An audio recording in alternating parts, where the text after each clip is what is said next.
Ədliyyə Nazirliyinin hörmətli mətbuat xidməti, bu müraciətim sizədir. Əslində bir məqamı hamının diqqətinə çatdırmaq istəyirəm. Dünən 12 saylı cəzaçəkmə müəssisəsində binanın çökməsi və məhkumun yaralanması barədə ajansaz xəbər verib. Xəbər bizim özəl xəbərimizdir və bildiyiniz kimi biz bu xəbəri axşam vermişik və 21:05-də biz Ədliyyə Nazirliyinin mətbuat xidmətinə şəxsən mən özüm sorğu göndərmişəm.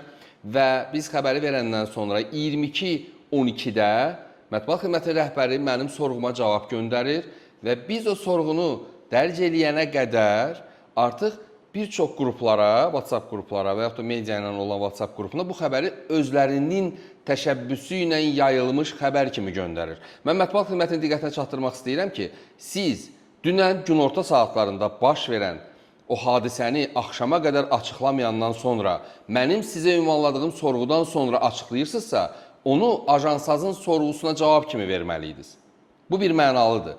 Və nə oldu, gün hardan doğdu ki, siz öz təşəbbüsünüz kimi bizim sorğudan sonra hazırladığınız cavabı mətbuata ötürürsünüz. Mən mətbuata da qınamıram həmkarlarımı, çünki onlar da baxıblar ki, bu nə məsələdir, axşamla xəbər gəlir, Ədliyyə Nazirliyi bəs cəzaçəkmə müəssisəsində uçqunla bağlı xəbər verir. Siz o xəbəri məcbur vermisiniz. Çünki o xəbəri mən verdim və sizdən sorğunun cavabını aldım. Yəni, bəzi davranış qaydaları var, bəzi medianın elə etik davranış qaydasına da daxildir, media haqqında qanunda da var bu məsələlər. Siz bilmirsinizsə, mən ona bir etiraz eləmirəm, öyrənmək lazımdır. Amma siz bizim sorğudan sonra götürüb mediaya göndərdiyiniz xəbəri, insanlar da hər kəs normaldır, götürür Ədliyyə Nazirliyinin press-relizi kimi təqdim eləyir. Nə oldu? Siz niyə təşəbbüsü bizim sorğudan sonra göstərməli oldunuz? Axı siz heç səsinizi belə çıxartmırdınız. Mən o xəbəri verməsəydim, siz o xəbəri verməyəcəydiniz də.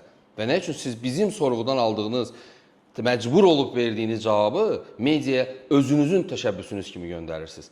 Siz bizim mənbə olaraq istinad mədəniyyətinin pozulmasında rol alırsınız. Bunu sizin diqqətinizə çatdırım. Və ümid edirəm ki, indən sonra belə olmayacaq. Sizə mütləq treninqlər lazımdır. Sizə təcrübə mübadiləsi lazımdır.